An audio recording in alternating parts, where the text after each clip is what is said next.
organizations need to become intentionally developmental. Improving these sort of inner worlds and the technical skills of your employees is literally the primary driver of the organization, that everything's done to intentionally develop people.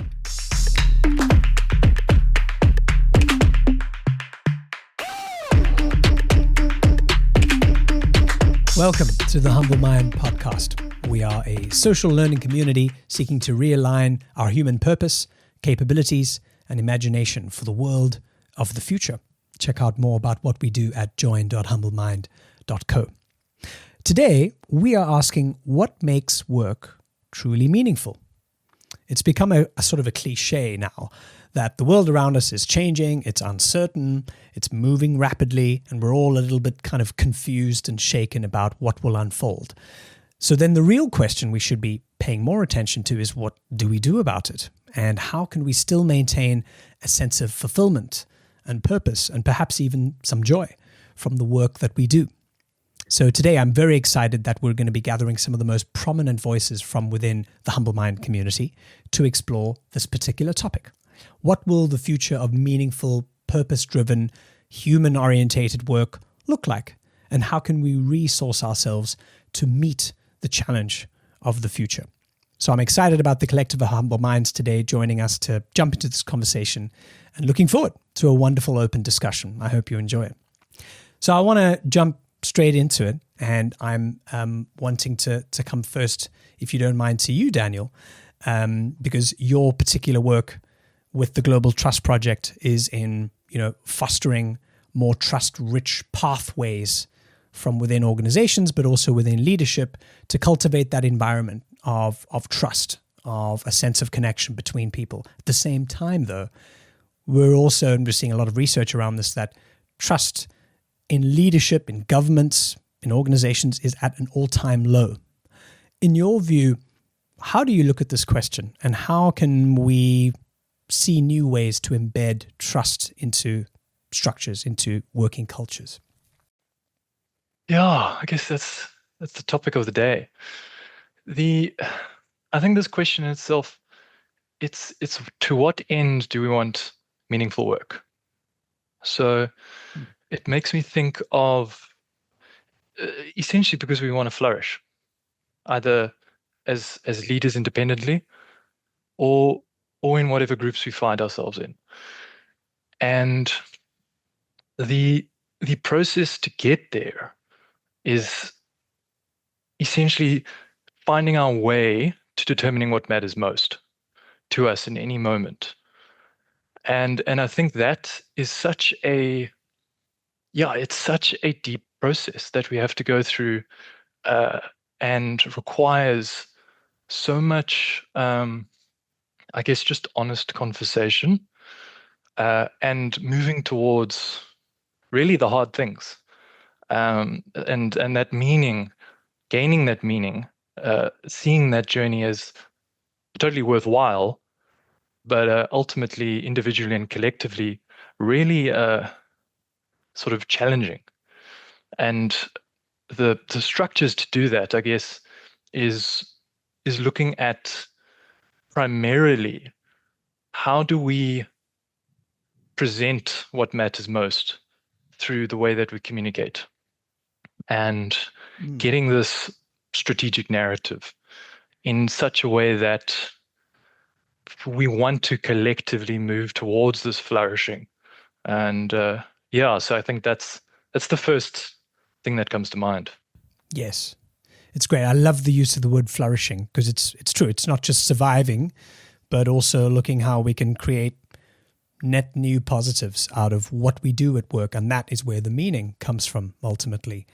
I'd love to hear what Sarah thinks about this, because Sarah focuses a lot with, with working with leaders, and her work in the Experience Accelerator kind of focuses a lot on leadership development and culture, specifically around how leaders can embrace younger working cultures, specifically around Gen Zs. So Sarah, I'm curious as to think, what you think around that term flourishing and how that applies to the work you're doing.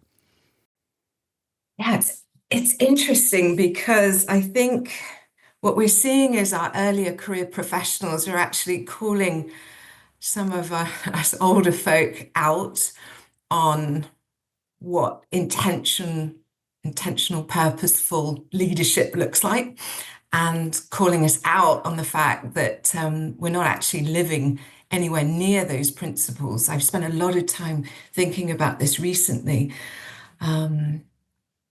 I see that the tyranny of the short-term profit, stock market, stock price, we're almost seeing a kind of a return to that, away from perhaps some more inspirational leadership.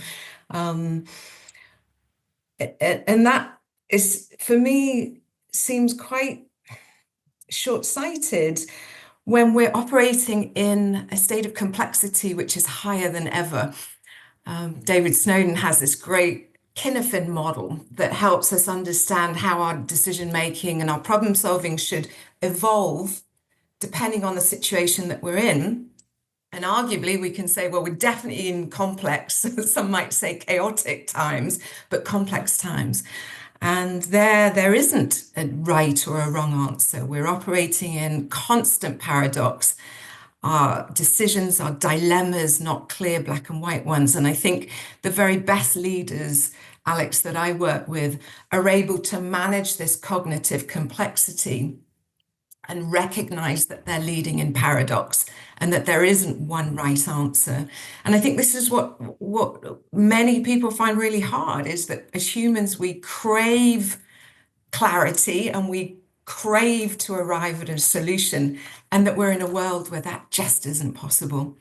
So leaders that, again, are able to cope with this cognitive complexity are able to make decisions based on scenarios, not on finite 1-0 type decision making, are really making, are really going to lead us out of this, I think. I love what you said about sort of this idea of principled leadership, which I think everyone can immediately make sense of. But can you talk a little bit more about what you mean by that cognitive complexity? What does that look like? Where does the complexity come from? It's, in simple terms, it's the ability for us to hold multiple, potentially conflicting futures in our heads at the same time. So I don't think there's any, well, I won't talk in absolute. I don't think there's many people that would have predicted the headlines that we've been seeing over the past, 2 months or so, a year ago or 2 years ago. And yet, here we are living, very interesting times. And so I think it's that ability to not put all your chips on black, right? But it's rather the ability to say, okay, well, the future may evolve in this way, or this way, or this way. It's often easier to sort of think about it in terms of 4 extreme scenarios that you then monitor to see, okay, we're heading more in this direction or heading more in that direction. And for most of us, this is really, really hard to do, because we're confronted with this very short-term planning and time horizon often when we're leading organizations. And so often with what happens with being able to balance and sort of reconcile a heavy cognitive load requires you to have a couple of tools or sort of processes that you can depend on, that you can work through for yourself in order to just cope and ultimately build a sort of a mental resilience. And those are great words, but it's hard to kind of really, make that felt as a continual impact. And I know that John with us also, he focuses a lot on helping professionals kind of not just with those sort of mental fitness tools, but in many ways overcome a sort of a sense of insecurity, where a lot of the time that motivation or that ability to cope with cognitive loads, even on a good day, might just be too much. John, I wonder what kind of pops out for you at this particular point in what we're talking about here. And the work you do. 2 things really. I always think of that, sort of in self-awareness versus self-management. And when I see ethical leaders, really strong, good ethical leaders, they have the ability to have strong self-awareness. They understand, what actually makes them tick inside, and they have a great understanding of their, inner, and parts of their being, shall we say. And at the same time, they have the ability to be able to self-manage. So, as Sarah was saying there, you can have different scenarios, but how do you tilt into them different scenarios? How do you address when you've got, let's just take an Elon type situation. How do you self-manage? How do you deal with that? That comes back into self-awareness. And, within, what I do within coaching issues, it really is that connection, that self-awareness. So when you're confronted with, right, we're going to do this, you don't just go, what? You actually go, hang on a minute, I'll get this. Emotional me has seen this before. Let's get logical me into gear here, and I self-manage. So I try to always put that into them two elements: self-awareness and self-management. It's a great way to separate those two in a way: self-awareness, self-management, and how they're both tools that you can use. But I suppose it's learning about when and how to use those that indicates the hallmark of a great leader, of someone who is able to manage themselves, and because of that, then I can effectively manage others around me too, and create that sense of culture, that sense of glue that makes it feel safe, and that people can feel creative and curious in that environment. Yeah. What's interesting with that is that we have traits in us, yeah? We're kind of hardwired with our traits, and, it's sort of like 50% of our traits we're going to be born with, and the other 50% we kind of learn in young age. But self-awareness is very much habit driven. There's habits we can develop. And that's really when we get into that, mental agility, mental fitness, whatever we call it, sort of there we can really look at the habits that we can start to, sort of develop that allow us, to align to what are our traits. I want to bring Leonie into this now, because Leonie's the global executive search practice and sustainability lead of AIMS International. And from some of the conversations we've had, I know that she's obviously, got an interest in making sure these kinds of abilities to spot these kind of traits makes commercial sense. But I'm also interested to hear from you, Leonie. Is the sense of self-awareness and kind of these almost self-management skills something that you think jives with how you're seeing executive talent at the moment as well? Or is there a sort of a quiet revolution going on there? How do you see what's going on at that kind of top leadership level? Yeah, I think just maybe touching on the generational issue. I think we probably have too many baby boomers still in the room who are used to doing things quite differently. And I have so much faith actually in our young generation. They just absolutely amaze me. Kids of 25 and 30, and I speak to them, and yeah, I'm really super happy with what I'm hearing. So we need to to keep, I think, mentoring and motivating those people to really become the leaders, the true leaders. But going back to your question, so look, I completely agree with John. I think that we, before we can lead others, we need to lead ourselves. So that's important, which means, brings up the topic and the very, hard-trodden topic of emotional maturity and emotional intelligence. And in essence, it's understanding yourself, managing your own emotions, and then understanding others and managing that around you. And I read something I thought that was so interesting today. I'm a big fan of the Happiness Lab. I don't know if you guys ever listened to it. It's Dr. Laurie Santos. I love her podcast. Good shout. Yeah. And she had a guest called Ethan Cross, a psychologist, and he made a comment to say that hell is other people. So when you actually go out there, you can be very happy in your own little cocoon, but you're going to go out there and you're going to be exposed, to everything that's going on in the world. You know, you switch on the TV at the moment, and you see a lot of this. So you need to decide, you know, well, they can depress us, they can infuriate us, you know, we can be in a room of people with bad moods, and then it's really so important to understand that, you know, you need to manage your reaction to that. And he talks about something like social benchmarking, which is saying that, yes, as much as it's not good to compare yourself to others, it's actually good to spend your time with people who do things you admire and behave in a positive manner and actually mirror those positive behaviors, which brings me to actually being able to change certain traits, certain personality traits, when you act in a certain manner. So we know that if people consistently, you know, mirror positive behaviors, it becomes a habit, and it actually becomes a personality trait after a while. You know, the same way that smoking would become a habit. Very, very good personality traits can become a habit.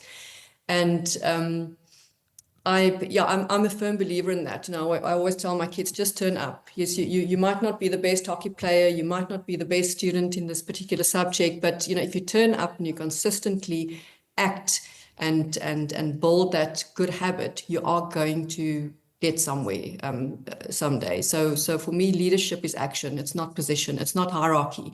And I think our older generations still tend to fall back on that hierarchical, you know, you got to respect me because of my position, where I say it's not, it really is about your actions. And we can change our own behaviors and our own personalities by behaving well.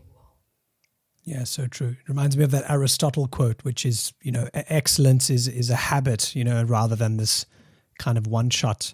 Yeah, and that's true. Isn't it interesting that the more we speak, especially around, you know, the kind of the purpose and the meaning of work in today's culture, whether or not you're, you know, under 25, it seems to be more and more in this direction of adding value at that real kind of personal level. You know, more and more, if, you know, someone's looking at job ads, or if it's about kind of looking at a board member position, or if you're trying to, you know, make a decision whether to start a business, so much of the consideration falls down to that. Is it going to be something that gives me stress? Is it going to be something where I have multiple learning opportunities? Can I work with good people? Can I develop my leadership capabilities? And somewhere way down that list, do we start thinking about money or how much, you know, there's so much of the personal kind of value element that seems to be baked in, which is now certainly more than ever just so important, which I think is great. I think that's good. But it's just cool to disagree slightly with that, Alex. I think what I see in the work with our Gen Z is that actually money is really important. This is a generation that's grown up with huge shocks. They've experienced economic crises. They've lived through a pandemic. And so what I see is you need to pay me a fair wage so that I can start to build some of the generational wealth that you were lucky enough to have. So I actually see money in the conversations I have with Gen Zs as actually being quite important. And it's very much linked to the discretionary effort that they're willing to put into their jobs, which is where we're getting some of the clarity that they require on what's the job description. Be really clear about what you expect and what you don't expect, which for some of our older generations, Gen X baby boomers, is perceived as lazy, work shy, entitled. And so I see actually the money thing is important with what you've described, which is alignment with my purpose, alignment with my values. But I think money and security is actually more important than we think for our Gen Zs. I'm going to agree with you, Sarah. It's so interesting that you make that point. So it's almost like it's like we want everything generation. We do want the balance, you know, we do want the purpose, but definitely they want to get paid. I'll give you a very funny personal example. So I've got my youngest daughter, who Alex has met, has always been the creative one, not interested in commercial anything. Okay, not interested in business. She grew up in a house. We talk business around the dinner table every night. Always been, you know, ballet, arts, drama. So she's just finished her master's in documentary film. So many years of studies and hard work. And she said, you know what, I've just realized that the best documentary filmmakers in Africa make no money.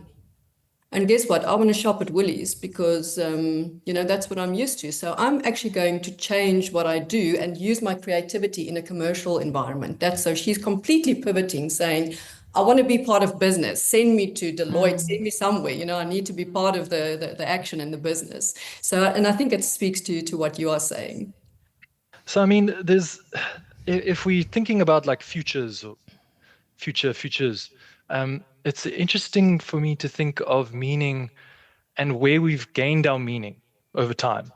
So 100, 200 years, it was the sort of the church or the religious institution of the time that gave people access to meaning.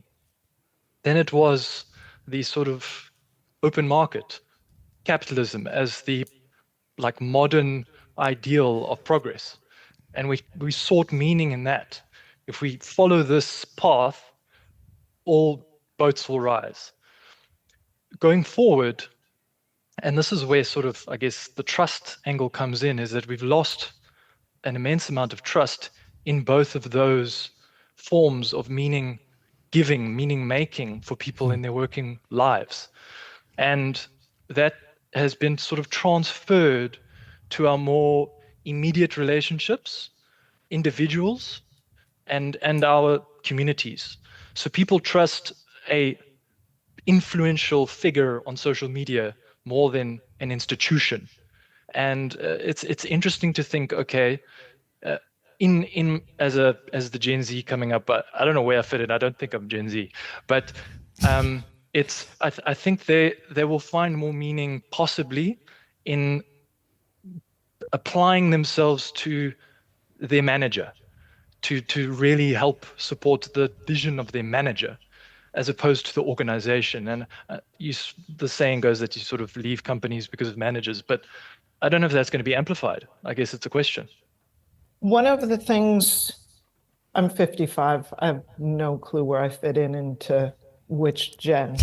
But watching and just being in the workplace myself, I feel like, in the 70s, early 80s, there was a separation between work and personal.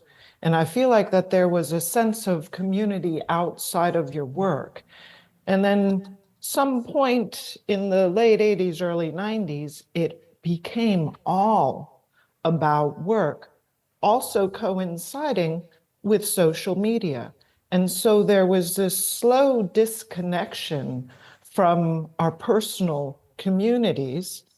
And so I feel like in the past 10 years, we found ourselves in these disconnected states, completely connected with our work, whatever that may look like, but also feeling deprived of this sense of community and enrichment and meaning. And so it's like, okay, my workplace should provide me these things because I'm connected to it so often. We've lost our boundaries to our professional life. And so now it was this sense of, looking for this connection, and my workplace should have this, and it should provide me this, and my coworkers should make me feel this way, and my manager should acknowledge this about me. And recognizing, yes, and a connection with our community outside of work also provides that enrichment and meaning. And so what I feel like the Gen Zs are bringing into the picture is this sense of balance.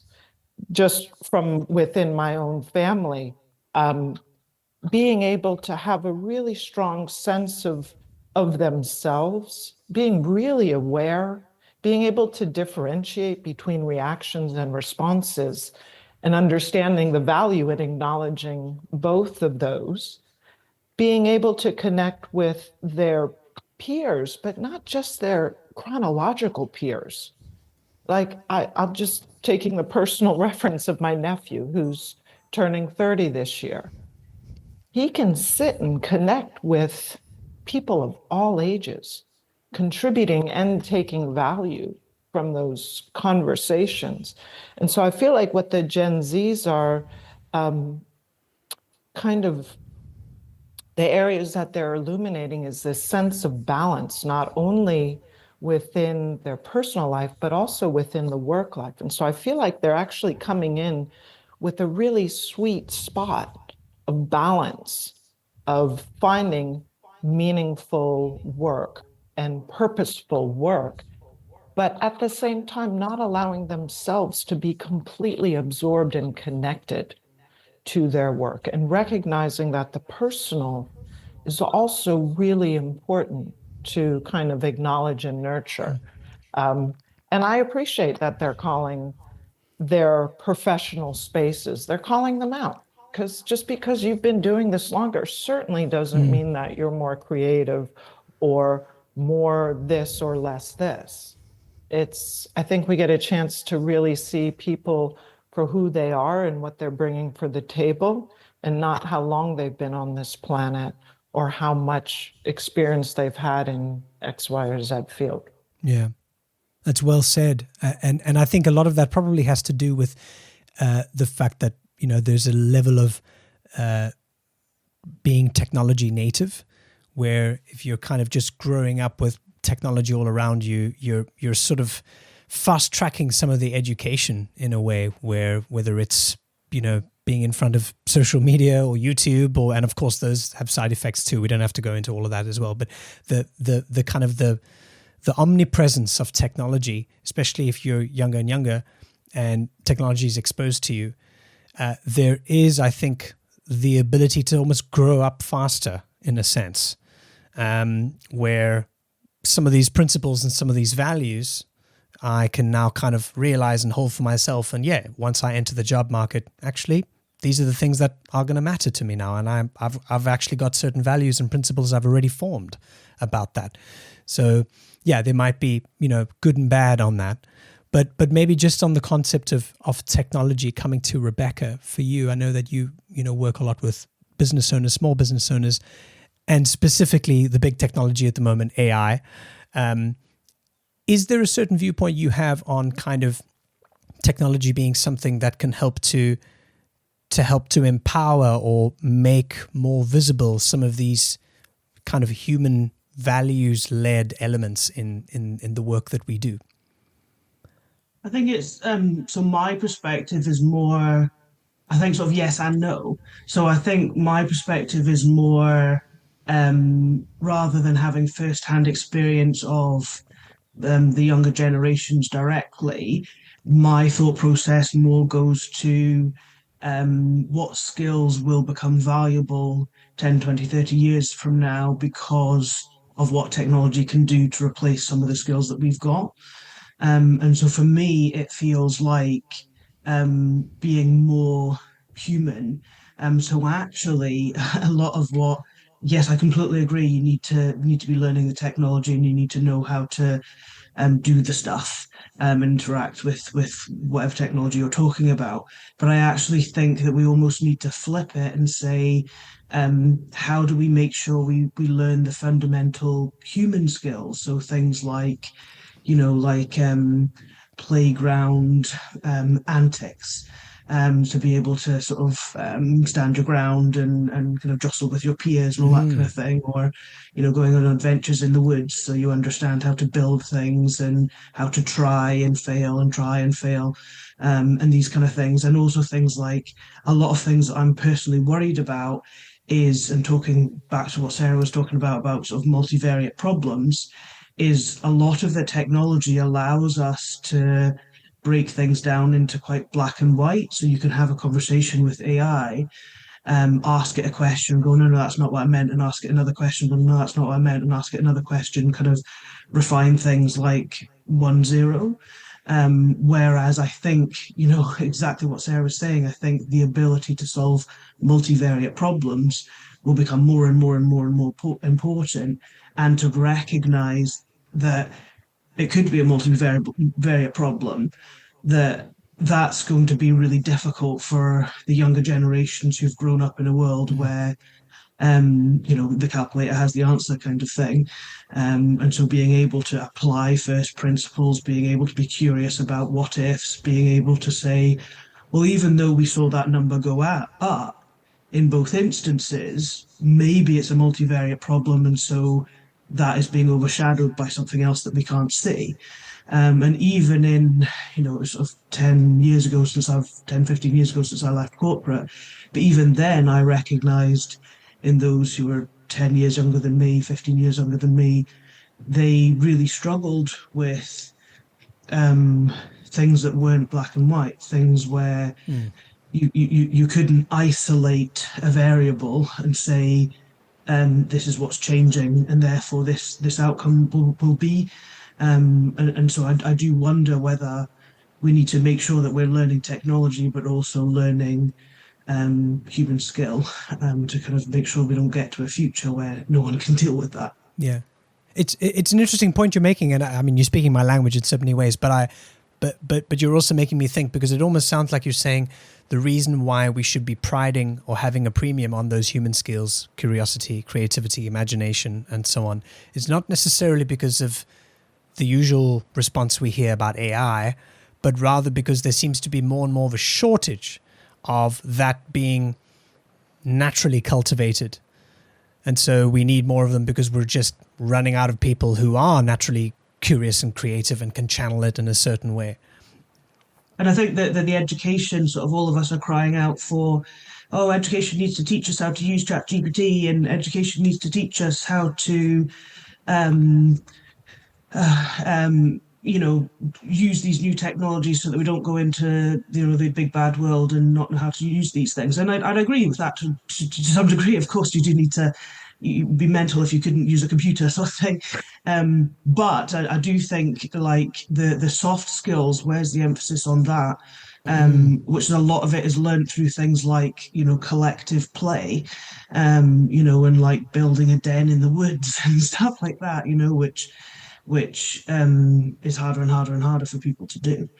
And we just did a survey with early career professionals moving into the workplace. They gave school or university a score of 4.4 out of 10 for their readiness to cope with work. And so I think I 100% doubled down on what you said, Rebecca. And I think generative AI is really hollowing out early career roles at a pace that we truly don't understand. So when you've got Tableau, Power BI, all of these tools essentially doing what we might think of as the original grunt work that sat in early career roles, I think the problem that you're describing is accelerating at a pace such that we are at severe risk of having cardboard managers in the next 5, 6, 7 years because they haven't been able to, cut their teeth. So taking the playground example and moving it into early career roles is what I'm doing. I think the problem is pretty dire already. If I can speak just from an educator, 2023, I stepped out of the classroom because of how ineffective our model of teaching is. Now, I was teaching in the US, and I'd say pretty globally, we're still using a model of teaching that is so archaic. A classroom with seats in it, a person sitting in front with the latest and greatest tools to help make the students brighter and more effective. Part of the reason why I stepped out of teaching, because of the lack of acknowledgement of how radically the students were affected by their isolation during COVID.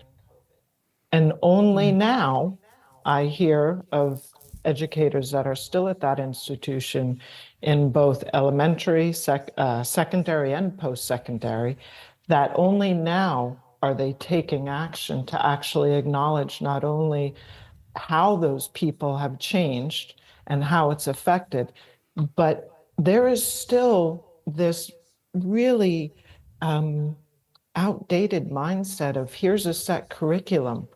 when there needs to be time for critical thinking. There needs to be time for this collaborative play and problem solving, and being in uncomfortable situations where a solution path is not laid out. And I think that's one of the things is with technology, we are so accustomed to having our solution path laid out, whether it's coming from AI or some Reddit thread, whatever it is. And it's being able to instill a sense of confidence in people of all ages that you can construct a solution path. And what does that look like? And that takes creativity, that takes courage, and it does take collaboration.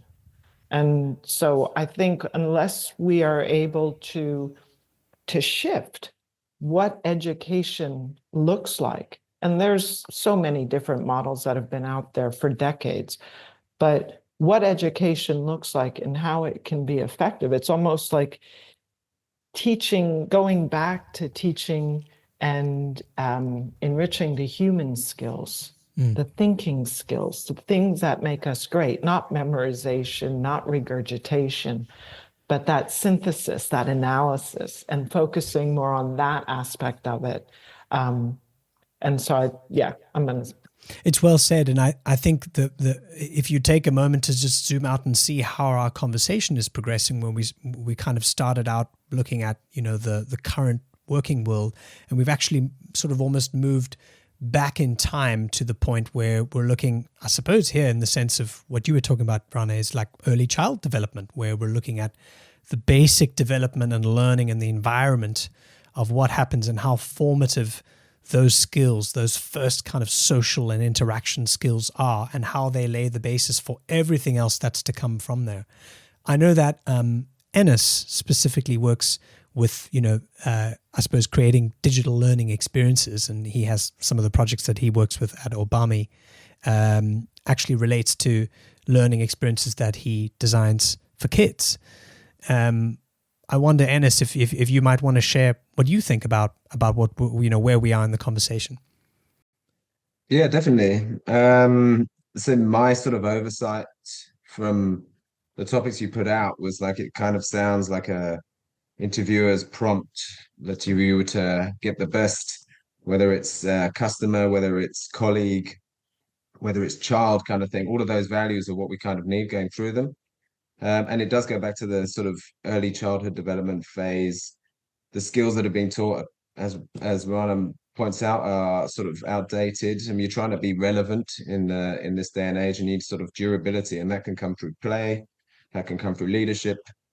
I was actually funnily talking to someone at the weekend, and it's sort of the big chasm between school leavers, people go to university, the devaluation of degrees, and actually I said my kids are quite a small school. Should we not be sort of trying to bridge that leadership from, let's say, having people doing internships or teacherships, the students who are not ready to make those life decisions? I know this is not a new idea, but it allows them to see leaders who are leading the school. It allows them to breach the kind of workplace, let's say, skills that they don't have, the durable skills, the personal skills, the trust elements, the sort of leadership skills that you don't get. Yes, you get them in the playground, as Rebecca mentioned, but they need to be refined before you go into a workplace. And actually that kind of giving people vocational training, and so they kind of experience with sort of very young kids as well as older kids through, gives them the sort of the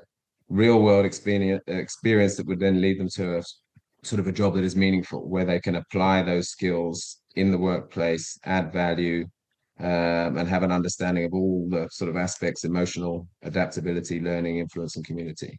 But it's a broken system for sure, but it's having the time and actually having the leaders, the people who are self-aware in the space to sort of impact the young is the big problem, I guess. Yeah, I think maybe to add, I mean, we're talking sort of through, the progress from, early education, tertiary, starting work, etc. And I think that the one thing that we really need to keep in mind is that when it comes to your C-suite, executives, what makes a really brilliant leader at board level, at executive level, it's really not the technical skills, is it? Yes, of course, you need to, learn technical abilities. And, in South Africa, if you're a chartered accountant, for example, that's where you're going to make all the money. It's a very technical degree, so everybody wants to employ you. And in your first sort of, 5-10 years, you're definitely going to be ahead of the curve. As opposed to the person who starts doing a BA degree. We call, the joke goes, what's the difference between a BA and a pizza? A pizza can feed a family of 4. Yeah, so this is the kind of stuff that, children who study BA degrees actually go through. And when you look through the career progress, what makes a fantastic leader? It's things like empathy, emotional maturity, emotional intelligence, the things that you mentioned, Alex, adaptability, influence, being able to influence the room, to read the room, to actually lead and inspire people, to be a motivational leader. And I really find that it is what makes the difference. Yes, of course, we do see the examples and the bad examples, the bullies and the narcissists, and unfortunately, that will always be there. But, even Charles Darwin did studies on this to say, like, okay, so who's actually going to survive? What is the gene that's going to be survive? Is it the selfish gene? Or is it, the nice guy? And again, in a South African sort of, very conservative context, I always heard from my dad and my father, nice guys come second. That's you. If you're the nice guy, you're not going to win. And I absolutely disagree. And even Charles Darwin found that actually in studies, you have to be able to collaborate. You cannot exist as a single gene. You have to exist as part of that organism and that structure. And in this case, we look at the organizational structure and the company structure. And you need to be able to navigate through those structures. And that comes with all these skills that you guys are talking about, which is human intelligence as opposed to artificial intelligence. When you say organizational structure, it just comes to mind for me that for this future of, I guess, more meaningful work is organizations, they need to become intentionally developmental. So the act of improving these sort of inner worlds and the technical skills of your employees is no longer sort of a by and by thing that's kind of done on the side because you kind of have to. It sort of transforms to more like it's literally the primary driver of the organization, that everything's done to intentionally develop people. So yeah, thank you. I think that's a massive part of the future of Yeah, what can be done. I love that, Daniel. I think it's so important, and you find purpose in small things today.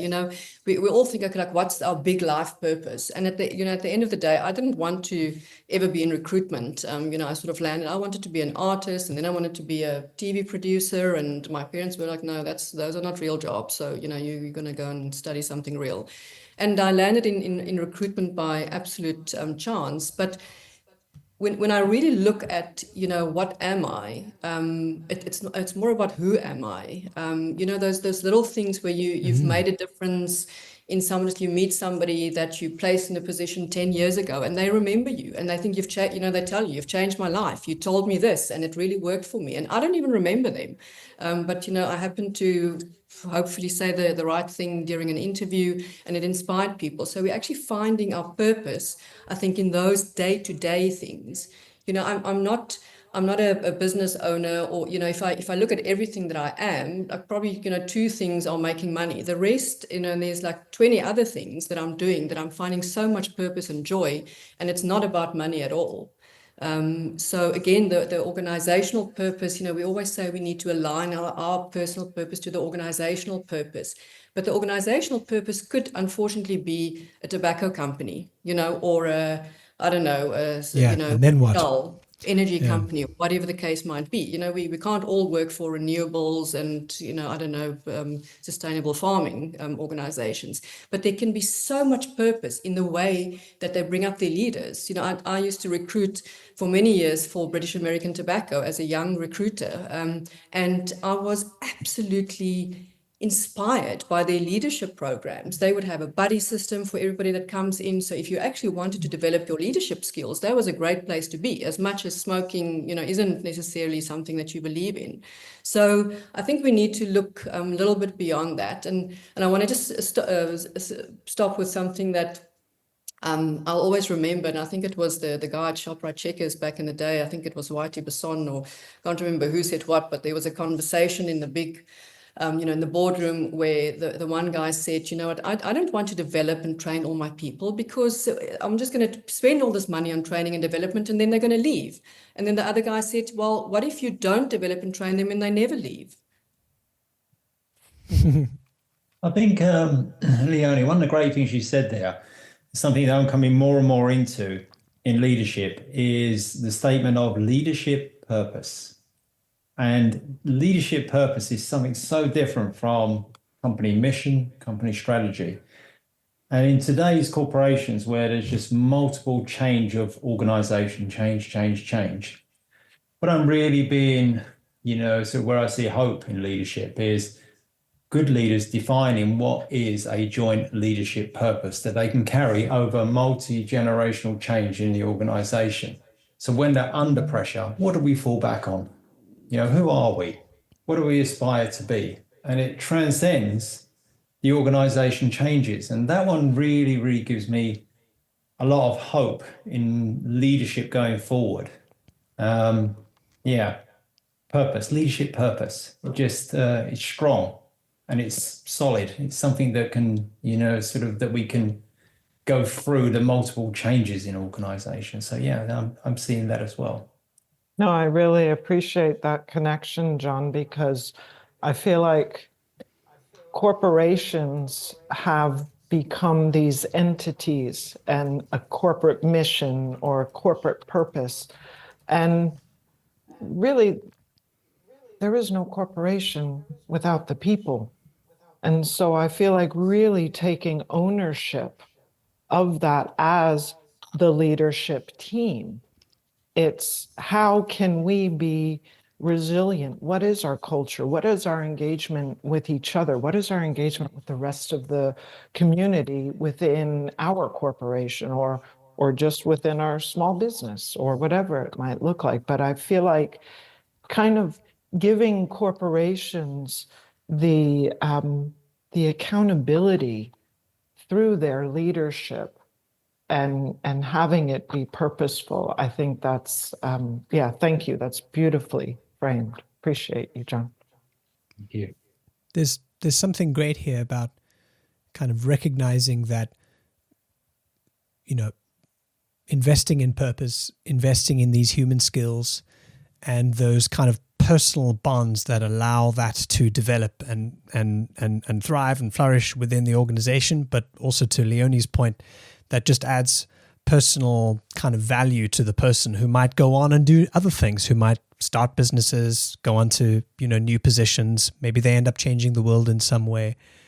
Really does start at, yes, the level of education where there's a sort of a sense of basic self-management, a sense of being able to understand the world, plan and adjust for conditions out there in the field, and have, a sense of almost their own mettle that they can depend on, a self-reliance and the creativity and the curiosity to navigate the waves that come. So those are all, kind of set. But at the same time, it's interesting to know that those skills, no matter how golden and how they might glisten in our eyes and how amazing they sound, they're also very difficult to teach directly in terms of, you can go on a leadership course, you can go on a creativity course, but it's not going to necessarily give you the hard-won, hard-earned kind of skills of learning how to actually be creative when it counts, or learning how to actually have a hard conversation when it counts. Those are the sorts of things that require experience and exposure over a long period of time. And also, I suppose, a good mentor.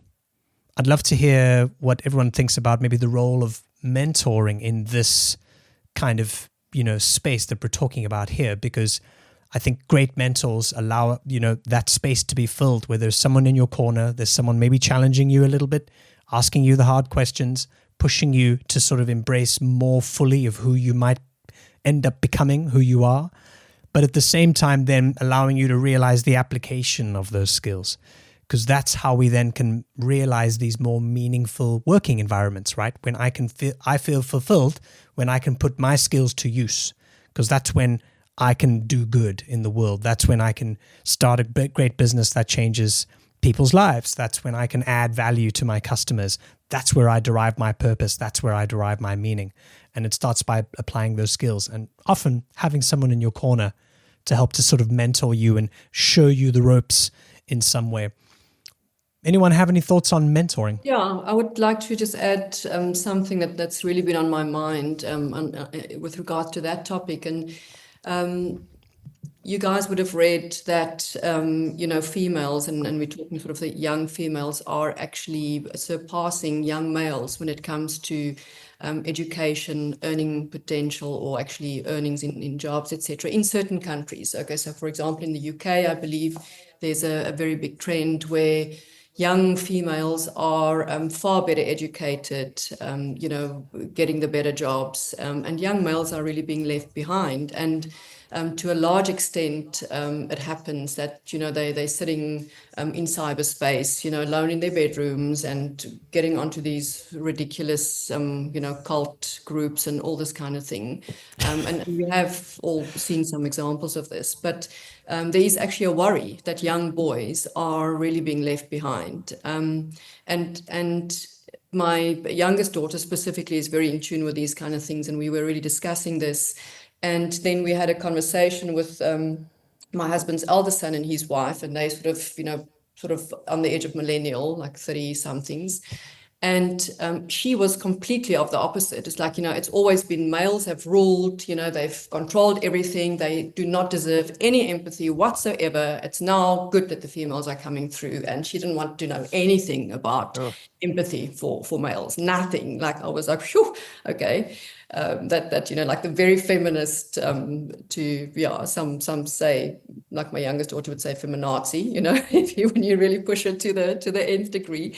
But it was such an interesting conversation because, I really believe strongly that young males need that mentor. So if you're talking about mentorship, Alex, I think, females find it in each other. So women are a lot more prone to actually reach out to each other. We know this, when it comes to their emotional well-being, they will ask for support. Females, groups of females are always very supportive of each other.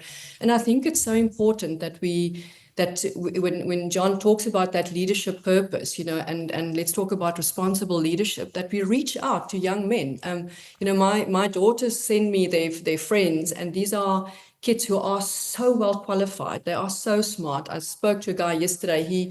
He went and he did a master's in data analytics, and he graduated magna cum laude in Belgium, South African kid. He was for 2 years running the Oxford student. He's one of the smartest kids I've ever met. And actually, he doesn't have any understanding of where his career should be going, and he's too scared to look for a job because what if his current employer, finds out that he's sending his CV somewhere? And I'm amazed at the guidance that these young kids need. So I really love what you're saying. I'm going to agree with some of what you said, Leni, and I'm going to disagree with others. So if you look at the stats, the numbers aren't reflecting the barriers that young women encounter when they get their first promotion.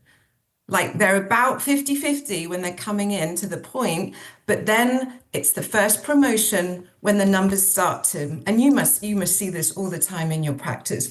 Of course. I feel that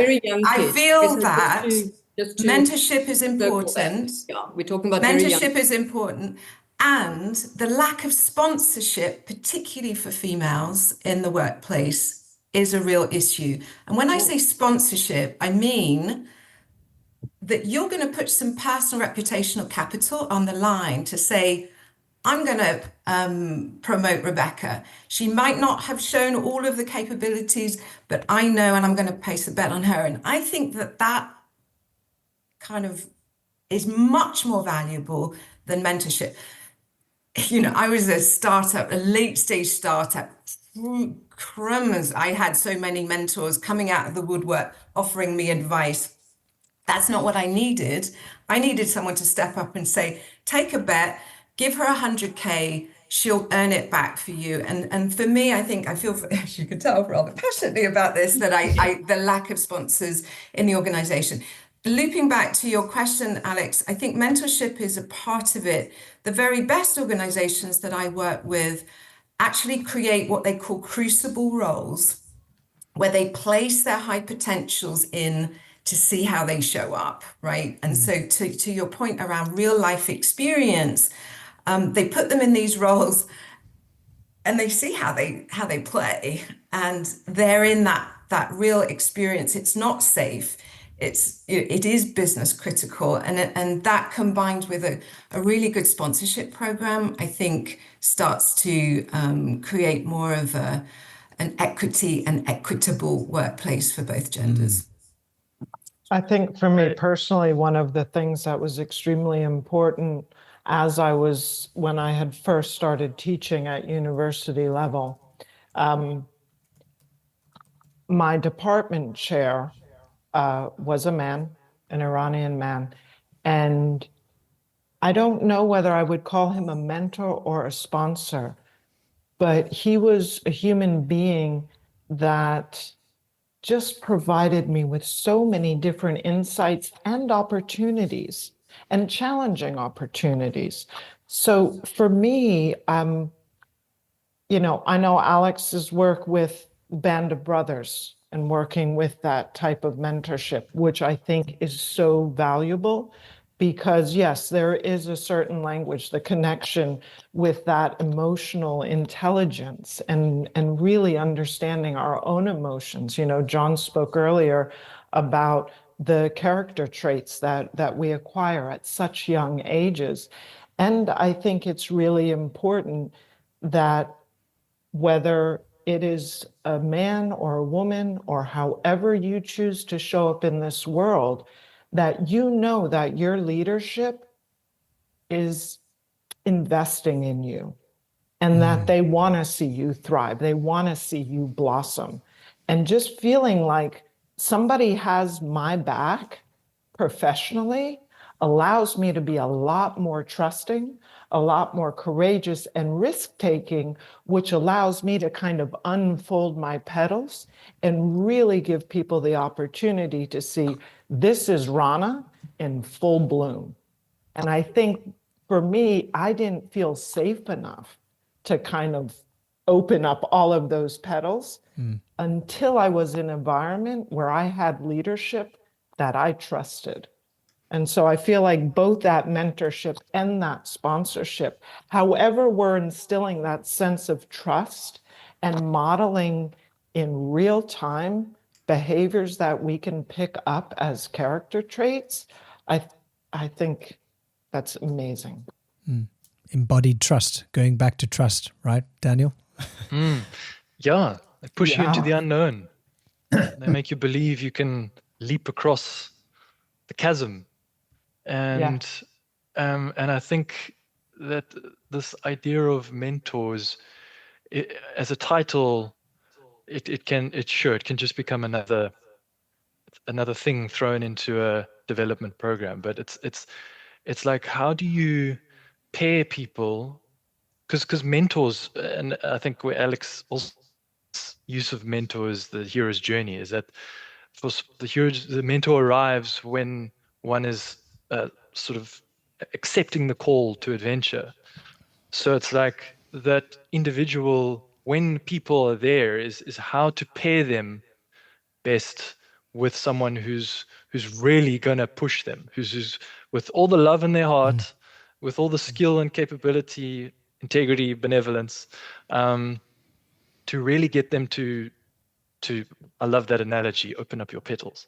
But also the person a true mentor is not just going to sit back. They're going to like actually also step up for you when you need them, but not when they're not mollycoddling you. So it's like, yeah, how that pairing, can you force the process? Yeah, I guess those are questions that come to mind. I think for me, mentoring is kind of, it gets banded around a lot in business. You know, sponsoring, I think Sarah said sponsoring. You know, whenever I'm working with any individual, you know, I'm always a bit cautious around find your mentor versus find your business sponsor. Because the business sponsor, you know, done right, is actually more powerful than a mentor. You know, for me, mentoring is always like you create a safe space and you can tell me anything and I'll guide you. But to get a good business sponsor, you've got to earn that. That's a kind of respect thing. Yeah. You know, the next that senior leader with charisma, he's not going to put his charisma on the line for you unless you kind of earn it. So I tend to go down the discussions now, you know, sort of when it's like business value, career development, you know, who could be, you know, your business sponsor, and how do you make that business sponsor want to be your business sponsor? How do you convince them? And that's the area that I kind of find interesting now. Yeah. It breaks away from the rules of the mentor.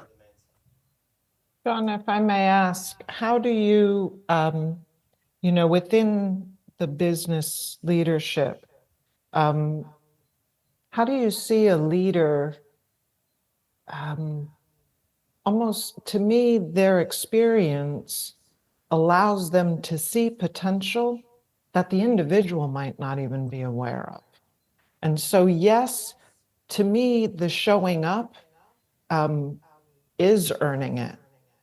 And, you know, if you're showing up in from a committed place, I might be absolutely clueless about the job I stepped into, but I'm showing up, and I might not be doing it as gracefully as some may want it to be, but X, Y, and Z business leaders are looking at Rana and they say, yeah, she's moving through cluelessly, and she's pulling these threads. She's moving while she's clueless, which is evidence of something. And so while yes, I don't know if I totally agree with you on the earning it aspect. And I feel free to push right back. I love that. I love chatting with you, John.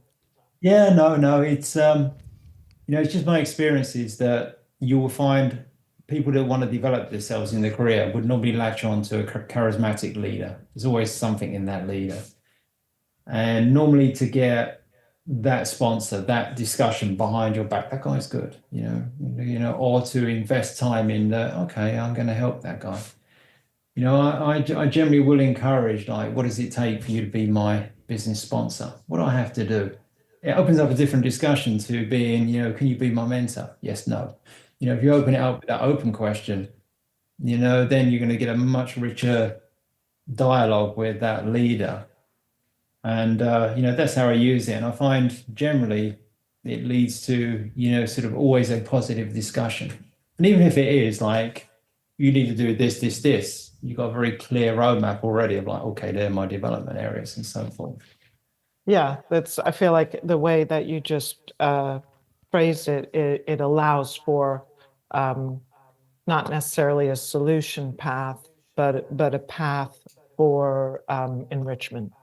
Yeah. And I like that defined path. Thank you.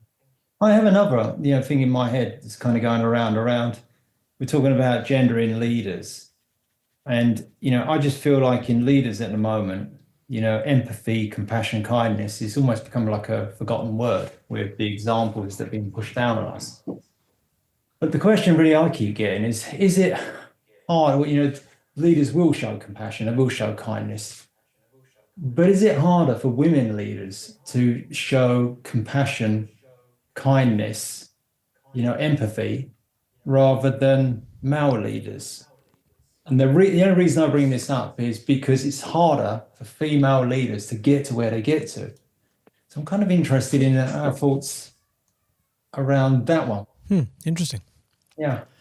I think my experience here is that female leaders have a much narrower set of acceptable behaviors on both the hard, the tough, as well as the softer or the compassionate. So I feel like if a man is able to show this range of emotions, or male leaders, the women have a much narrower set of boundaries that is deemed acceptable for the organization. In no small part due to societal conditioning. This is how we've been grown up. This is how we've been taught. And I think Pat Heim has done a lot of her work's older now, but a lot of work on this power dead even concept where, and Lena, you touched on it earlier, where women are actually really good at networking and connecting with each other, but we're also taught not to stand up, not to put our head too far, be nice, be kind, be caring. And so when you're leading females, it's very different from leading males. And so I'm not sure that male leaders necessarily have that same complexity that the research seems to suggest. Yeah, look, I definitely would agree with that, and this is not obviously not only in business, because if a woman is exceptionally passionate, and I can see there are a lot of passionate women here in the room today. You can very easily be called hysterical, as opposed to assertive or passionate, whereas a man is never going to be called hysterical. He's going to be, hardcore, and he's going to say it as it is. And, there are different ways of calling things. But and certainly, I agree with Sarah that there is that sort of narrow path, when it comes to showing your emotions and possibly showing your nurturing side. But at the same time, I've always been of the opinion that, and I think this sort of like touches on our earlier discussion, for me, it's a full circle. So I always say to my son, to my husband, that females need allies, to be able to build an equal society. Men need to step up. Yes, of course, we as women need to stand up for ourselves and show that we are willing, and we need to turn up for it. There's no doubt about that. But we need men as our allies, because, if you're in a difficult situation, you can actually, point to your friend or to your husband, colleague or male colleague and say, look, this is not cool. You don't behave like this. And they'll take it from a man, whereas it's difficult to do as a woman in a particular difficult situation. But then that comes full circle, where I've always been amazed at, women who, especially sort of the desperate housewife crowd with respect, that will complain bitterly about their husbands. And then the way that they raise their sons are exactly the way their husbands were raised. And I'm thinking, well, you're not being a responsible parent or a responsible leader in this case. So I chose to show my son that he needs to be an ally to women, to not be a misogynist, to not be that person that I do not admire in a male. And the same with when I met my husband, he had two sons. My daughters were sort of teenagers, but he grew up in this very male sort of dominated environment. And I had to point out to him, he still does it sometimes when there's a bad driver in front of him. He says like, she's really not driving properly. And then I have to say, excuse me, it's a guy, sitting behind the wheel, because it's always the first thing is it's got to be a female, crazy female driver. So we do have those sort of things built into us. But I take that I need to mentor young men and young people who work for me, to be that nurturing leader. It doesn't matter actually whether they're a male or female. That's my responsibility as a mother and as a leader. Thank you, Leonie. If I can just say, I feel like as a female of color, as so many different labels that I could and have worked very long to kind of strip off of me. It is, I very much believe it is not up to whatever oppressed group it was. I mean, going back to apartheid, they needed white allies. It's having those allies that are other than whatever the limited population is. And also I've just recognized in my own personal work at how I have allowed these very limiting frames of mind to kind of be bolted onto my own personal mindset, and very consciously kind of pulling these frames apart. And it's something that is, it's perpetual. And I feel like by recognizing those limiting mindsets that have really allowed me to build these kind of self-oppressing behaviors, and also letting others know it is not up to the women in the room to change how women are seen. It's about everybody redefining and taking away these limiting boxes that we have, because it's just the same for male presenting individuals, that if they don't show up a certain way, they're labeled as X, Y, and Z. And it's like, I feel like getting to just exist, how I show up is enough. I don't need to meet this external set of ridiculous metrics where there really is no, like, I'm always going to fall short of them.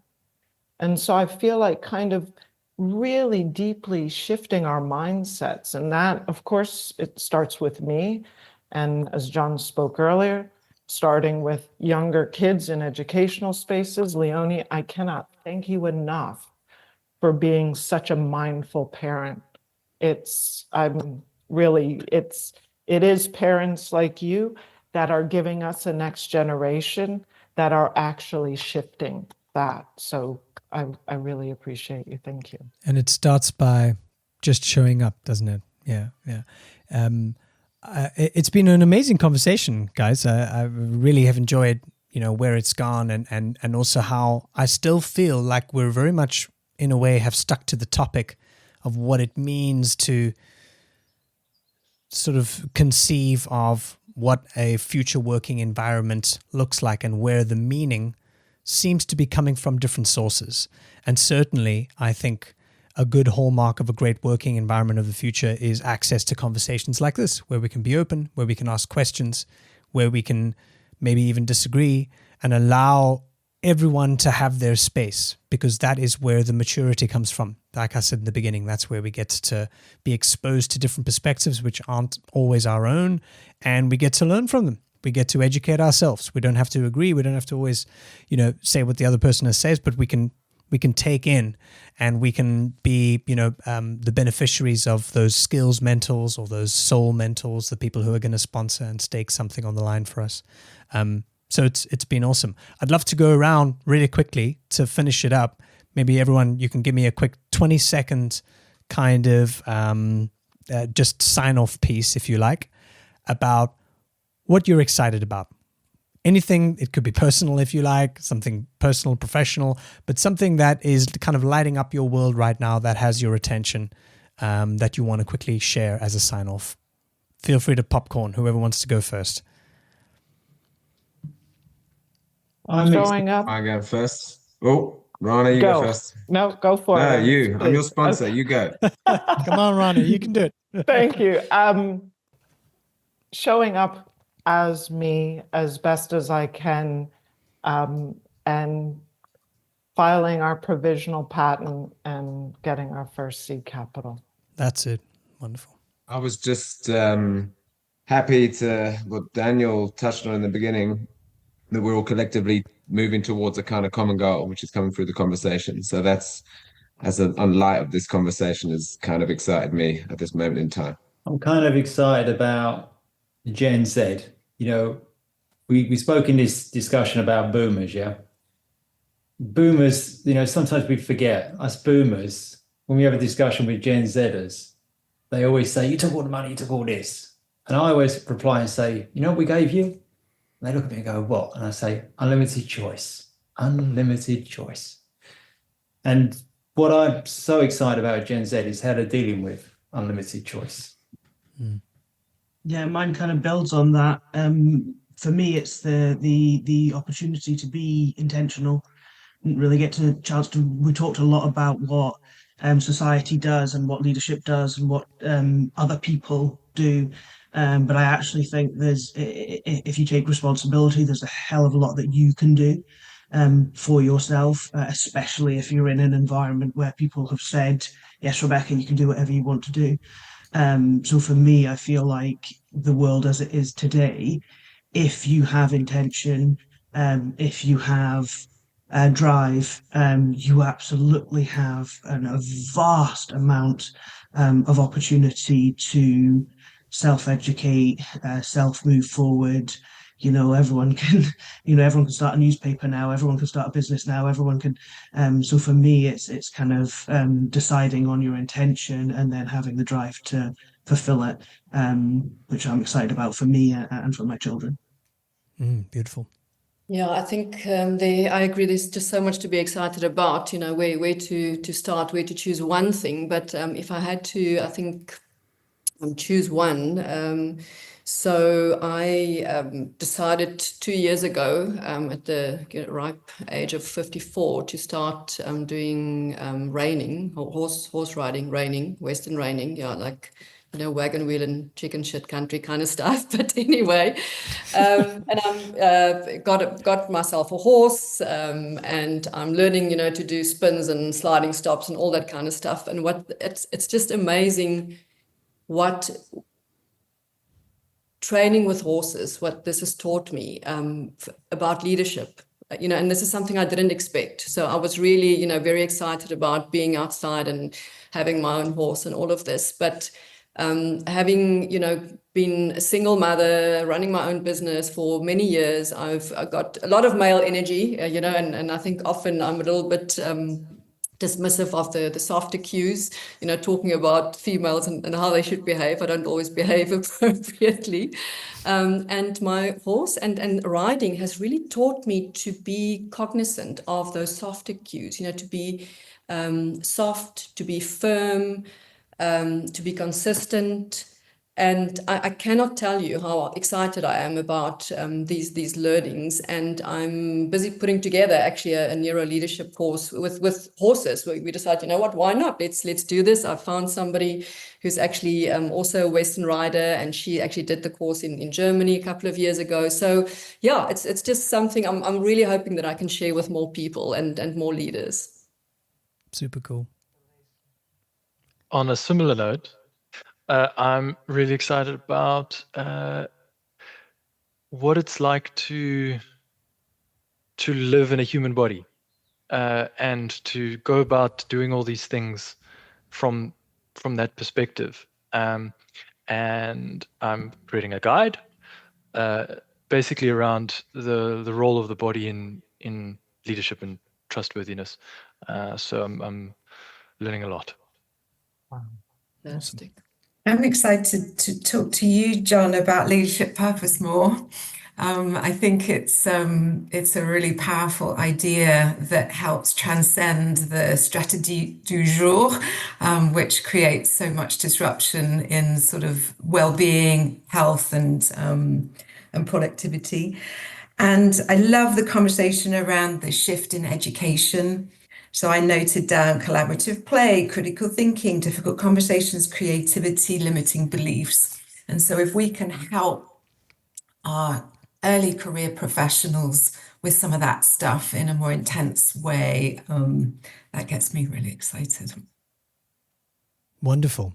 And just lastly, from my side, I'm excited about more conversations like this, because not only does it tick a massive personal box for me in terms of getting great people in a room and allowing us to just see where the facts and the knowledge takes us, it also just underscores the real need for communities and building tight-knit, intimate, interesting little spaces where we can be vulnerable, we can share, we can learn how to trust, and we can pretty much practice a lot of the things that we've talked about in this conversation. And that's also why I think community building has so many gifts for us in this particular area, and certainly can help us realize more meaning within our work and within our lives. So thank you for being part of the journey as well. And thank you for being part of the conversation today. If you've been listening to us on the podcast, really hope that you've enjoyed it as much as we all clearly have. And we'll see you next time.